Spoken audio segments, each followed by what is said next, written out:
All right. Q&A time, I guess.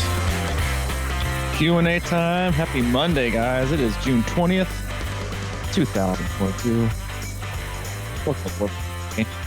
This is Iron Podcast, and you are listening to episode 519. It is honestly, I walked outside this morning to take our puppy Waffles on a walk, and I'm just going to say it was cool. It was like 74, and the dew point was low, and the humidity is low, and I was like, man, this is actually a decent place to live. It's not like living on the surface of the sun, which it has been the last 2 weeks. It was nice and smooth and crisp, and I'm guessing that probably means you have a nice morning up there in Wisconsin as well. Yeah, except I had the air on really cold, and I put on a hoodie, and I walked out with Maddie, and it was like a little humid. I don't know if it really was or not, but that's my theory about when you people crank their AC so damn high, and then they walk out, everything's going to feel hot. Everything. I just said that to somebody this week. I was like, during the day, I like to keep the house around 70, but at nighttime, I crank it down to 68. And I was like, when it's getting really hot, where you come in and you're like, I think I'm going to bump it up to like midday 72, 74, because even that feels like pretty cold when you walk back inside. But it's been hot. We did a podcast last week on heat acclimation and just some training principles to apply to this really hot part of the year, and just honestly, just ridiculously unseasonably warm this early in the year in June. So go back and listen to that. If it's your first time tuning in, welcome. We appreciate you giving us your time. We know you have a lot of options in the triathlon podcast universe and just podcasts in general. We know your time is very valuable, so we appreciate you tuning in today. We cover it all. We will do swim, bike, and run specific podcasts. We will do race recaps. We'll also do race previews. But for the most part, Mike and I, as coaches, athletes, best friends, we just sit back, relax, have an open, honest discussion about what we're going through in life as humans, but also as coaches and athletes ourselves. We'll also talk frequently about what our own athletes are going through. We work with a wide range of athletes all across the globe, from beginner-level athletes looking to complete their first sprint or 5K, all the way up through elite-level amateurs trying to get back to Kona, and everyone in between. With the majority of our athlete roster here in the U.S., we do work with quite a few athletes across the globe, and we'll use the communication loop we have with them and training peaks, emails, texts, phone calls to kind of drive the general topic of some of our discussions and podcasts. We'll also hop into our Facebook group like we will today as we knock out a little doubleheader in anticipation of our camp later this week, and use them to drive the discussion. I'm going to be a part of that awesome community. You can just always go in there and, again, search on Facebook, Crushing Iron Group. One simple question. That's it. That's all we ask. One simple question. We'll let you write in. Really. And as long as it's, a legit answer, instead of like, I hate your podcast, but let me hop in your Facebook group and talk about my vlog. But no, hop in there, and a lot of awesome people in there. Great community, great people to answer your questions in a sport that can be often confusing and just kind of overwhelming. And we'll do a little Q&A today and a little doubleheader to release today and on Thursday. But that's it. We don't do sponsors. We most certainly don't do ads. We do have an agenda that we're very passionate about, and that's to keep you happy and healthy in your endurance sports journey. It's a good one, man. That's a good yeah. Listen, we try to keep it low. We go happy and healthy, and if we can even just impart a little bit of wisdom in our experiences and the own mistakes that you and I have also had, but also we've seen a lot of progress, seen a lot of victory. So it's a growing sport, it's an evolving sport, and there's just a lot to kind of sink your teeth into. So we try to prevent as few cavities as possible for you dentists out there. Yeah, it occurs to me how mental happiness can be sometimes, especially for me in the morning. Like you probably wake up with a smile on your face, and ready to seize the day, right? And I'm not a seize the day, but I generally sometimes I go to bed and I'm already excited about waking up the next day and having a cup of coffee. Yeah, that's a good thing. Yeah, sometimes I've been getting in some deep sleeps, and I'll wake up and feel like I should be very rested, but I'm just so groggy and like out of it and stuff. And I'm like, oh man, I can't get up. But then if you just flip that mental switch, you're like, damn it, you feel good, get out of here, and then like something happens. So I'm really into the power of the mind with that stuff.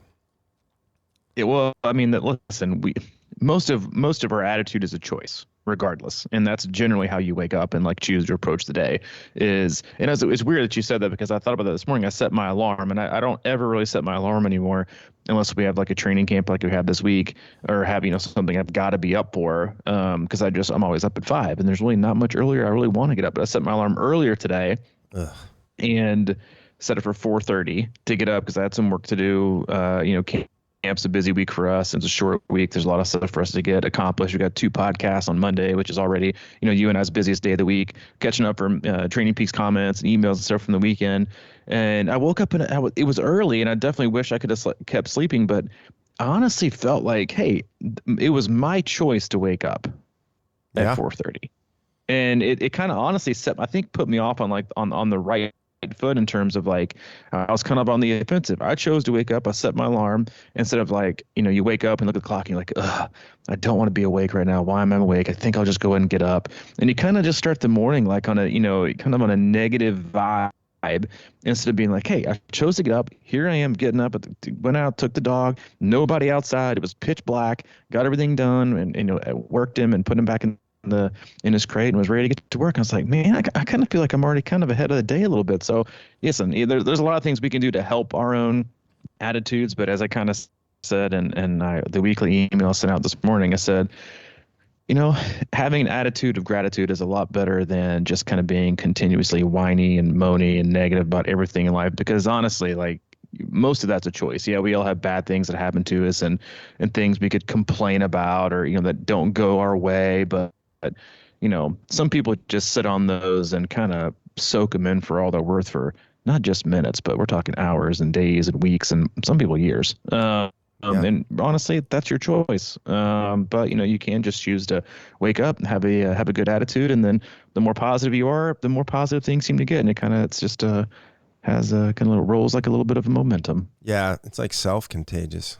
But yeah, you do that. You get up at 4:30. I was emailing. You're like, I got to get up early and do that. And I was up late. I got to stay up late. I was emailing Summer at like midnight. So yeah, I mean, it's just a different thing. So I think that I like your 5 o'clock thing, not the 4:30. Just throwing it out there. It's a little early. You may be seeing a little bit of 4:30s at camp this week, but we'll talk about that off the air. We're doing a little bit of a Q&A because, like we said, we got our big tri camp coming up that starts on Wednesday. We got around 40 athletes coming in town. It's going to be hot, but we're going to have fun, do our whole deal. We have had a lot of emails and requests for when we're going to set out dates for that next year. We'll get those out here in the next week or two, but it's the first camp we ever did. We'll always do it. It's the most fun. We have such an awesome time. But we like to knock out our podcast before that. So we dropped in, and we'll let the Facebook group drive it. And honestly, great question off the top from Jeff Terra. If I drop a nutrition bottle on the bike by accident, what would you suggest we replace it with on course of a 70.3? My first suggestion would be to stop and get it. That's something that I tell our athletes all the time. If you drop your nutrition, you drop your bottle, stop and get it. And most people won't do that. Most people go, I don't want to lose 2 minutes. But the amount of time you might lose on the rest of your ride or the run because of a GI distress because you chose to drink something you're not used to, or from being dehydrated or underfueled because you didn't take in enough, or you're behind on a bottle, is going to cost you way more than 2 minutes. Obviously, there are some circumstances, Jeff, where it's not going to be very safe, right, or advised. Like if you're going, if you're screaming down a hill, one of these like really hilly courses or races, and you lose a bottle, A, you're not going to know where it went. But B, it's not going to be safe for you to stop, pull over, and not just for you, right? It's not going to be safe for you. It's not going to be safe for the athletes around you. So, but if it's on a flat or even like, a slight uphill, obviously if you're going up a climb, there's no way in hell you're stopping because the bottle's going the other direction. You don't want to stop from like, a dead stop to get back up the hill. But if you can, and it seems safe, then do it. Then just stop and turn around and get it. If you lose it, then that's why I made the suggestion for an athlete over the week that I think raced in, it was the Eagle Man over the weekend, and I just said hey, it was Ironman Des Moines, and they asked about training with the stuff on course, and I said I don't think there's anything I think everyone should know how their stomach tolerates what the course provides. Do you, like Martin or however you pronounce it, gels, and they have a drink, but the gels are also insanely expensive. They're like $3 a pop. And that's just not sustainable for some people. But or they have Gatorade Endurance or the Gatorade formula they use. I don't think you necessarily have to train by it, especially if you like something different. Like I'm an EFS pro guy or regular EFS. You have people who are Infinite, Tailwind, Science of Sport, all these different kind of drinks and mixes. Some people have what works best for them, but I do think it's important to at least experiment with making sure you can tolerate, or if something is intolerable to you, then not to have it. I can generally stomach about anything. I know Gatorade Endurance goes pretty well with me. I think I lost a bottle or a bottle and a half at Ohio last year. And I went straight to Gatorade. Is it the perfect mix for me? No, but I know what the mix is, so I know like how much more I have to drink for it. But so definitely experiment and just see like if your body has like kind of a reaction. That doesn't mean try it on one ride, right? And try it on like an hour easy ride. Oh, my stomach, I can definitely handle Gatorade, Gatorade Endurance. I could definitely handle that Martin Jello, whatever it is they have on course. If you're going an easy hour, you can stomach, probably 2 cheeseburgers and a biggie fry, so it doesn't mean that you're going to want on race day going at race pace. So experiment with it, and make sure your body can handle it. But, and honestly, if you can race with what's on course, that's obviously what's best, because you don't have to load down your bike, like a taco food truck. You can just, go with the bottles you need and always switch it off and have water and whatever they provide on course. But, go back and get if you can. Be prepared to use what's on course if you can't. Mm. Yeah, I can't say much more to that except I'm kind of. What's that? Say more. I said couldn't agree more. Oh, couldn't agree more. But yeah, I mean, I actually usually do train with although the Gatorade Endurance, I've never been able to get like the mixture that they put in I don't know are those bottles like on the shelf somewhere in the world that they use, because they're like. You bring a great question, because I think like from my experience, man, it is like the formulation is not what you would normally buy from, like, so you can't go and buy the powder, which is what a lot of people think they can That's do. what I did. They buy the powder, you do 1 scoop. It's just then that's kind of a light flavor. You put in like 20 scoops. Versus the bottle, which seems a lot more condensed, it's a lot more sweet. And it's definitely not something I can just down, and it's usually like lukewarm, so it's definitely a different kind of a mixture than what you might do if you choose to, like, save a few bucks and go the powder route. Right. I've never really liked it, but I'm okay with it, and I can get by with it. So I'm like you. I mean, I usually don't stock up and try and do my whole deal. I just have like scratch out of the gate or EFS or something, and then I just start going course nutrition. Yeah. And you have a pretty iron gut though as well. Yeah, I do. And it's, I just like the simplicity of it. I hate the over plan. I've tried that before. I've left my bottles in special needs, and I don't know. I end up drinking like 8 different things rather than just 1 or 2 that way. And honestly, I've talked to a lot of athletes that perform at a high level, and they say experiment and train with a bunch of different crap. Yeah, because that's what I do too. Because then, because then it just you don't have to worry about, when you do get on the race course. Yes, because I do think that there's a certain level of confidence you get by knowing you can utilize all the stuff on course, and your body's not going to reject it. Is it going to be like perfectly optimized for your body and the perfect fueling breakdown? Probably not, but just being able to stomach it and take it in for most people is a huge win, versus feeling like you only can go buy your own bottles, right? Or your own gel or your own perfect, homemade mix you downloaded from Pinterest or whatever it is. But like, it's always good to experiment with all. I always, if I was like, hey, I got gels, I'm like, I'll try them. Like, and I just kind of go try them and do my thing. And it never really ends up, happening poorly or ending poorly.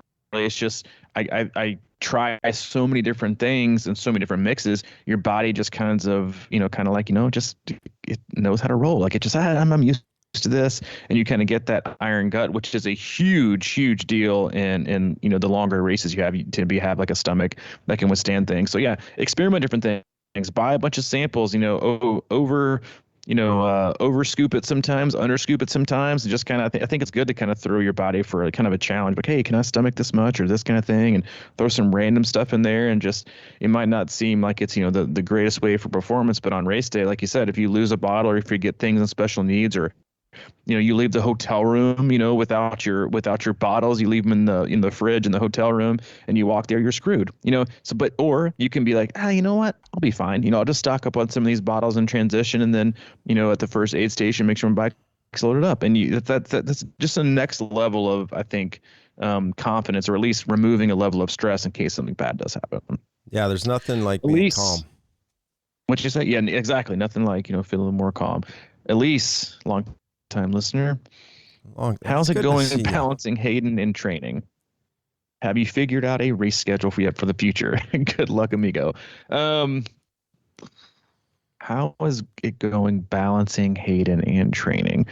I would say it's going. It's definitely not in my training like at full throttle. No. But does a lot that honestly have to go with like, just going through like a massive move and it being the summertime, sure. Like, I think in the future, I think I've pretty much come to realize that at least for the next 2 or 3 years, like, I need to race basically from September, October, basically through,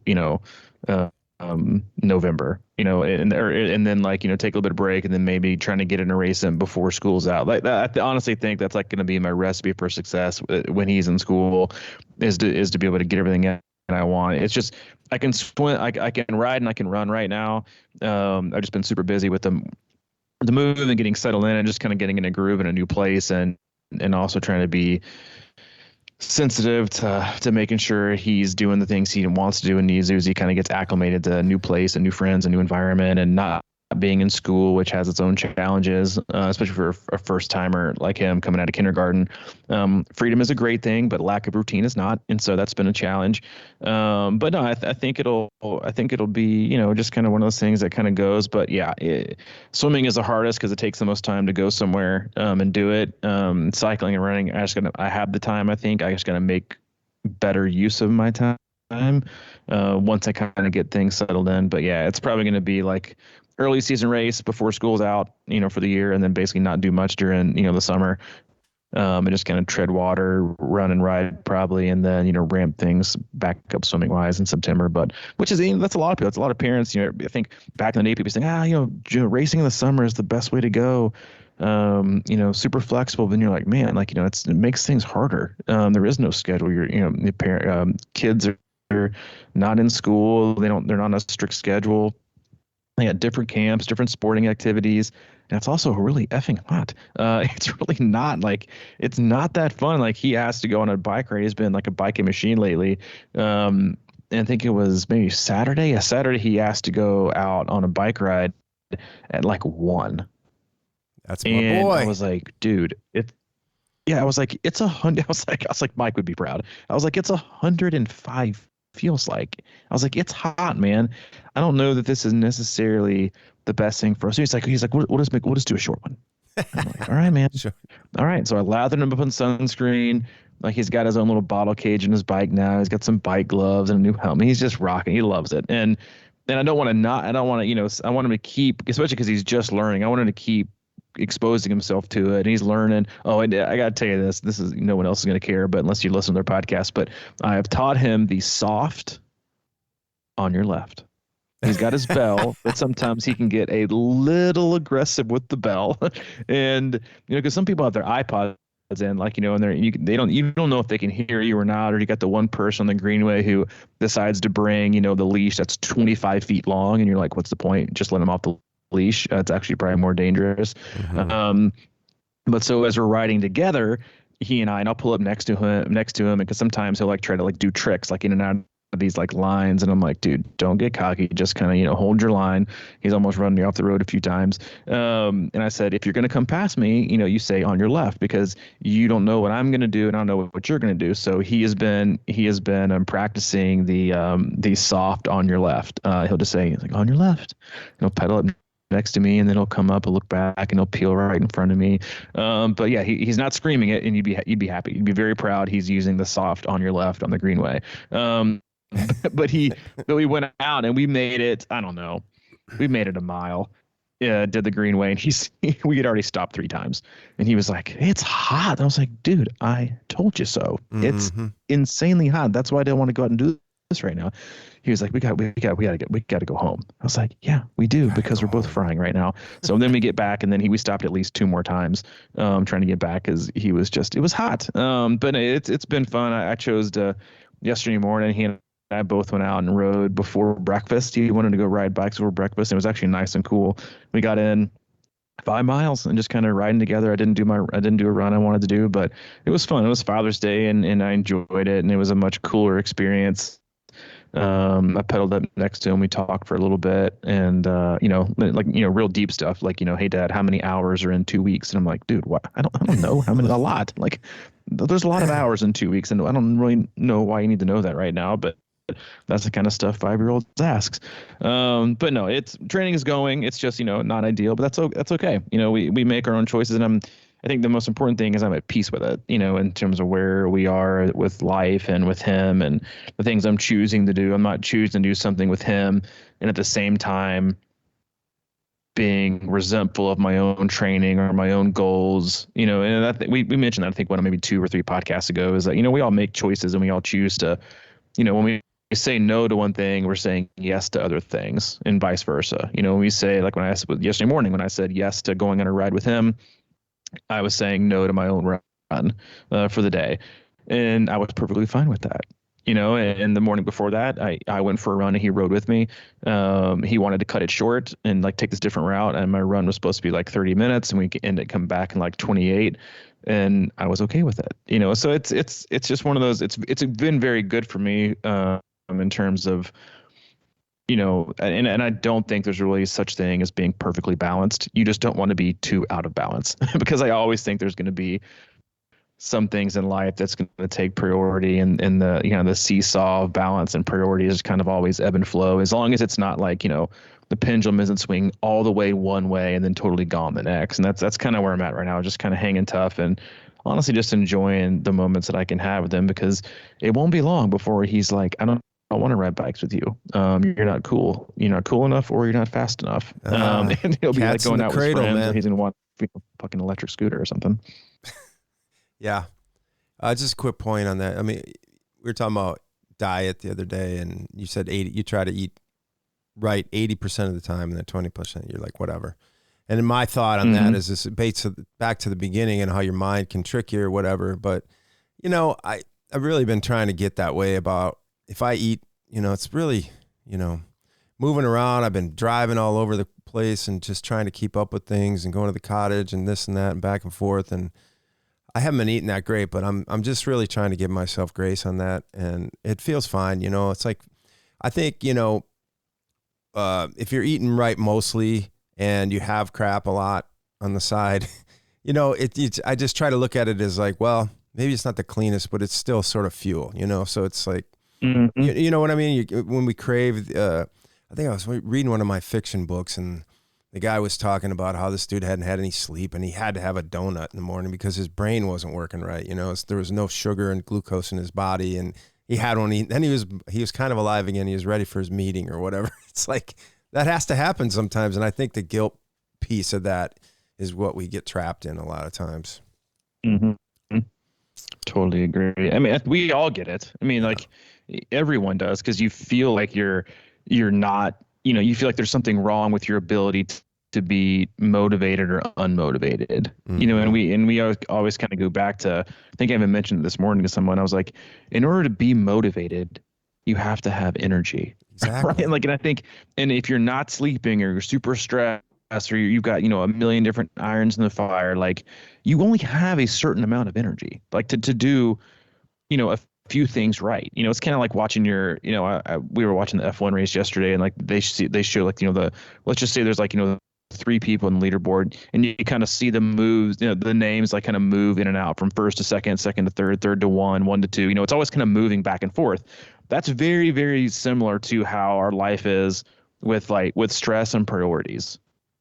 right? And so you're always going to have things that are moving, 1 to 3, 3 to 1, 2. It's like you only have a certain amount of energy to do really just a few things really, really good. And that's just kind of like, and that's okay. And you have to understand that you can't have, you just can't, you're not able to manage 20 things and do them really, really well. That's when you start to feel like you're not doing anything right, because you can't keep your head above water, right? And then you start to feel guilty because you can't keep, all your buckets full. You only got so much water in so many buckets. You just got to and not feeling guilty with it is the most challenging piece, I think, for a lot of people, is, just being okay with that and not feeling like there's something wrong with them, right? Because they're not doing a workout, or it means they're suddenly unmotivated, they're a terrible athlete. I'm like, we're way, way, way too hard on ourselves. For most people are way too hard, and most athletes honestly would perform a hell of a lot better if they showed themselves a lot more grace on a day-to-day basis. Yep. Striker. To add to Jeff Terra's question, how important is it to practice grabbing nutrition and water bottles on the bike, not dropping them, causing accidents? It's important. Elizabeth, you're still salty about this in Chattanooga 70.3. Why'd she drop a bottle? Yeah, I didn't know that somebody else did, like almost like, cause an accident. I'm like, let it go. Move solid. Grab your earlobes, chill it out. Like, still salty. We're a month out. Yes. It's very Mike Tarrolly. It's just very salty. Yes, it's important. We talk about it. We talk about it frequently. You should know how to grab. But honestly, it's not about practicing bottles. It's just like, being outside and knowing how to handle, bike handling in general, and practicing it. And practice makes perfect. It's like, but yes, I don't know that honestly don't know that you need to practice picking up bottles, especially if they're like sitting on someone's hand like they should be. Yes, is it something that you're kind of going to be nervous about the very first time you do it? 100%. Do you need to practice it, day in and day out? No. Maybe do 1 or 2 times, have your kid, in the cul-de-sac, hand it out and just practice going by. Sure. I think that's fine. But yes, it's really just it's a bike handling thing. It's not just it's not just a T1 or excuse me, an aid station thing. It's just a general bike handling thing. Oh, at first I thought she was talking about just pulling it out of your cages, because I know a lot of people have trouble with that, and same deal, man. That's all about bike handling. And since I did a lot of mountain biking, I've been back mountain biking, dude. And I'm back on this trail yesterday. And if you want to practice that, to do it mountain biking, because you just can't do it. Like if it's a single track, I was like, I had to I got to pull over because there's just no way you can do it. But it is all about bike handling and being comfortable and finding your spots. And thankfully, I guess I've just gotten a lot of practice with that, because I'm very comfortable even changing bottles, moving them around in cages, putting them in the back or putting them up front, and putting one of my, holding one in my mouth, and while I'm exchanging the empty back into the whatever. So, but I think a lot of people, I guess that's something that you would practice, but I don't really know how that comes to be a comfort zone for somebody. But I guess she was talking about driving through aid stations. Listen, yeah, and honestly, like, we've talked about this, both of us, till we're blue in the face about, there's a lot different grabbing for your bottle and drinking when your bike's going 20 mile an hour versus when it's locked down on a trainer inside. Yeah. It's a little bit different. I think people just kind of, if people just don't think about that kind of stuff, is it going to ruin your race? No. Could it, make you swerve and hit someone else and cause you both to go down? Yes. It's like, or especially like reaching for your bottle behind you, or being able to reach for your bottle below and putting it. Here's the thing, is like these small little things, like being able to reach down and grab your bottle and take a sip while also keeping your eye on the road and not looking at your cage. That's when accidents happen. Mm-hmm. Like when you take your eye off the road, that's when the person in front of you is going to all of a sudden choose to brake for no apparent reason. And, it's the same thing with driving, right? It's like, if you take your eye off the road for a minute, if the person in front of you slams on their brakes, you're going to rear end them. It wasn't because you did anything wrong, but you just weren't paying attention, and that's a huge deal, especially in these courses with 3,000. If you took 3,000 people on a bike course, 95% of them do the majority, if not all, their training on the trainer. So it makes things a lot. You have to be very, very, like when I race now, I treat it very much like I do when I drive on the interstate.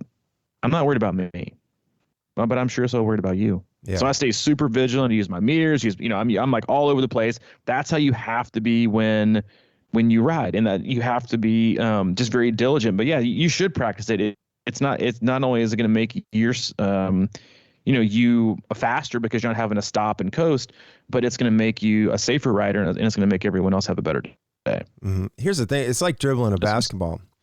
You're not supposed to look at the ball. You're supposed to keep your eye on the play, or the road in this case, and just be able to feel down there and get it without having to look. That's probably ideal. And this is funny because yesterday while I was riding, I was thinking of, we didn't have a Q&A podcast, but I was thinking about, we did a podcast once about, train to where you're at or whatever, train to your current fitness and that sort of thing. And it got me really thinking, because the first day I went out to this course over here in Kettle Moraine, and I went out on this tough, I just happened to land on the tough trail, which is like 8 miles of rocks and tough climbs and roots and all kinds of crap. And I never felt so overmatched on a mountain bike. And then this time I went out and I took the easy route, I guess the easy trail they call it or whatever. And I did that like 2 or 3 times. It was a maybe 15-minute loop. And then I got on that one that I did the other day, and it just felt like, half as hard. It's amazing how when you master where you're at and do simple things and get kind of a grip on it, how stuff that seems hard can really feel easier. And it was just like unbelievable difference after I kind of worked at the easier kind of just the bike handling stuff, because I'm telling you, man, mountain biking is a whole different ballgame. Well, yeah, and things that are familiar always seem easier, right? Like, yeah, it was just familiar moves. So, you know what I mean? Like, yeah I agree. I couldn't remember the trail, but it was just like these certain leans and things like that just became more comfortable. Wow. Was upset about something. Next one was, this is straight for you, from Dan Kavanaugh. Okay. Hey, Mike, former Rockford, Illinois and Southern Wisconsin resident. Have you ever done High Cliff Half, Pleasant Prairie Try, and also Beefaroo, Portillo's, or Chick-fil-A? He's got a lot of questions for you, man. Good luck with that. He does. I'm going to keep this relatively short. I haven't done any. Only tries I've ever done up here is Ironman Wisconsin. So I'm going to be looking for things like that. Maybe we'll see how that goes. I've never even heard of those halves or tries or whatever. And Beefaroo, Portillo's, and Chick-fil-A. I do Beefaroo. I think it started in Rockford, so that was kind of one of my staples. But I think also Culver's needs to be added to that mix. Culver's is solid. Yeah, Butterburgers, man. That's right up my alley. But Chick-fil-A, like I go there just to get like a lemonade when I'm in a bad mood, because you can pull up to their drive-thru. Oh, I know, those people are so nice. And you're treated with such royalty that your day is immediately better. They're like, "Oh, it's so great to see you." Yeah, oh, my pleasure. I mean, you could literally like grab them by the tie and drag them into your car and smack them around. They'd be like, "That's my pleasure. Would you like any barbecue sauce with that today?" And you're like, "God, you guys really got this down." Like they're amazing. It's really is. Every business model should try to be a Chick-fil-A. Like, it really is unbelievable. And it's amazing. I mean, they make you feel like a champion, and that's why they can still be closed on Sundays and do more business than all the other fast food restaurants combined. They're just amazing. They're just amazing. Teresa Wyatt, if you want to build strength on the bike, is big gear work and hills enough, or should you supplement with some strength? If strength is a good idea, any specific exercise you both recommend? We get this question, I think, almost every single Q&A. Strength training is a great idea for most people if they A, have the time, and B, are able to put in enough time in cycling and running and swimming to where it will actually matter. And also if you know how to do the moves that are going to be relevant and allow you to be better, which for most of the scientific journals and papers you read will say, like, Olympics, explosive style lifts, deadlifts, power cleans, squats, like those are the ones that really, really help you with your running economy, but also with a little bit of power. But most age group level athletes need to be spending more time on their bike, and in doing those things to make themselves stronger. I haven't lifted a weight and I don't know how long. I also don't look like Arnold Schwarzenegger, but at the same time, like even when I was racing at my best, like a few years ago, and even last year, the year before, like I'm still in the 430s for a 70.3. I don't lift a single weight. I don't stretch a single second of the day. That's just, I think you maybe to get a little bit of help here and there, but if I've got time, I'm going to spend more time running. Like, and most people for the gym, it just takes them a long time to do that. You probably need to swim more, or they can. But if you've exhausted all swim, bike, and run and things, then yes, there is a benefit to strength training 100%. But for a lot of athletes, you have to, again, maneuver that kind of like the leaderboard we talked about earlier in terms of, priorities. It's like you got to shuffle things around. What's your priority? You're not going to do, it's not swim, bike, strength, run. It's swim, bike, run. So if you got those nailed down, you're trying to take some, get a little bit of icing on each of them, then add some strength training. But big gear work and hills do a whole lot of good for a whole lot of people. And it's like, big gear work is one of the most underutilized kind of sessions and focuses for especially for like beginning athletes to do. It's kind of a no-brainer. Everyone should be doing it. Mm-hmm. And just the very nature of hills and big gear work kind of work a lot of the leg muscles all over the place. It forces you to kind of do that. And my thing is lately is, I think when we talk about strength work, a lot of people think, weights or whatever. But for me, man, it's like if you want to supplement something to your big gear work and your hills, it would be like core work, just core strength, kind of body movement exercises. And also the one thing I've really been interested and intrigued by lately is different sort of muscle activation drills, because a lot of times if you're just riding a lot, you're using kind of the same muscles over and over, and what can happen is if your core isn't engaged or your glutes aren't engaged, your quads and hammies start taking over all the weight, so you're not even really using your glutes as much as you can. So it's kind of about like connecting chains and things like that to me more than really getting in the, squat rack and stuff like that, especially during the year. But I think that those kind of things are huge, like when I'm riding my best, and this is another reason why I used to love riding at the lab a lot, is just because you could really sort of like break down your pedal stroke, and, it was safe, and it was all riding in a circle, and you had the wind, and you could deal with a lot of different issues. And for me, it's sort of like, are you using your core while you're riding? I think a lot of times we don't remember that that's a big piece of the puzzle, and plus working on breath work as you're, doing that. So yeah, I think there's supplementary things you can do. I just don't necessarily think, especially during the year, that they should be like heavy squatting all the time. But, yeah, I mean, and that's for, the biggest thing, and we touch on this a lot of time, is that, if you're not proficient at it, then don't do it. Mm-hmm. And there's a time of year to be adding in, like major explosive lifts and periodizing things here and there, but that's most of the time like in the off season. The rest is just maintenance. And a lot of people pick things up, a little bit too quick, or try to, and ends up going very poorly, and they wonder why. That's why I don't prescribe it for a lot of people, because they can't do it, the way they're supposed to be doing it. So if you can't do it right, then don't do it at all. I'm skipping that. No, I'm not skipping that one. Liz Stryker, if you were training for a 140.6 and want to do a few local Olympic races, should you add a long bike ride after the Olympic race? I would say you do what your coach says. But I usually do have athletes, if they're doing a sprint or an Olympic, like on a weekend, because we're not tapering for one, for the most part, unless it happens to fall on a really solid timed week out for your big full.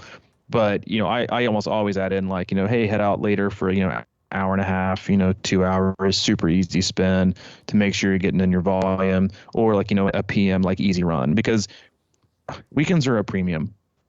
They're for most people who have a normal kind of nine to five, or not even 9 to 5, but a normal Monday through Friday job.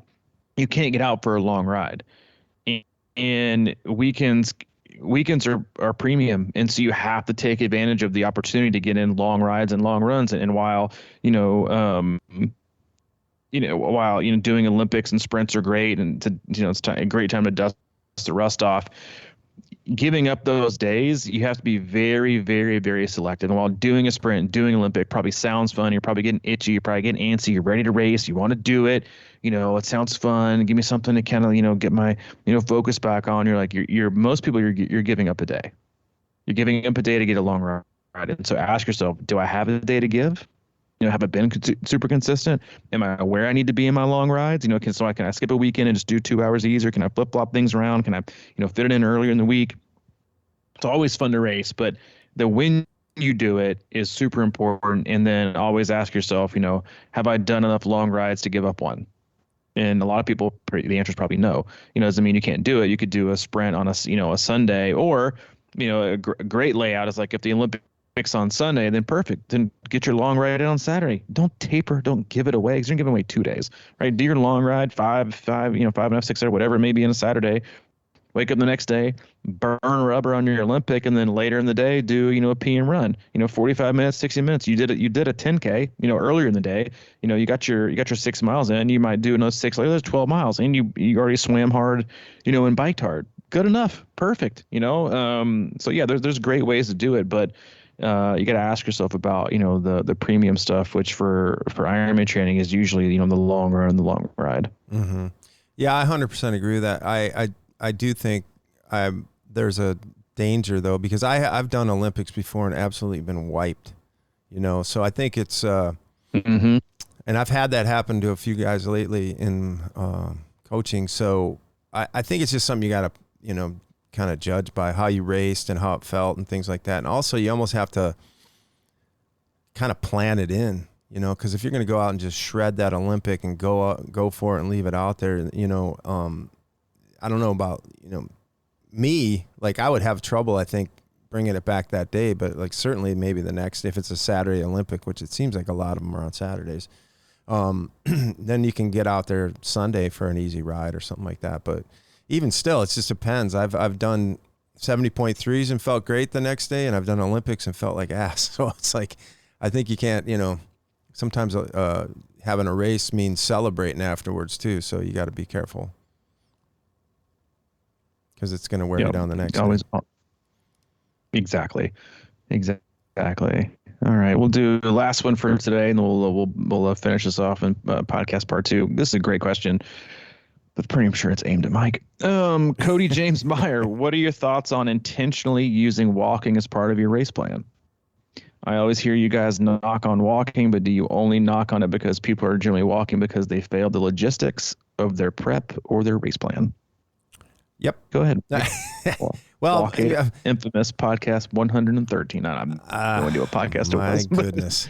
Well, you've kind of flopped. You've kind of flipped since that one. I've certainly come around on this, because I think that, and I've actually suggested this a lot of times over the last year or so, because it really comes down to me about like how prepared. It really does come down to that. So it's like I used to think that, walking on the Ironman was a mental thing. And for me, it was like, I could have easily walked all the time, but I was in pain the whole time, and I just kind of sucked it up. But now I've gotten to the point where, I've kind of wondered if you have a strategy with that and you practice it going into the race, I almost think it can be, as effective if you do it the right way.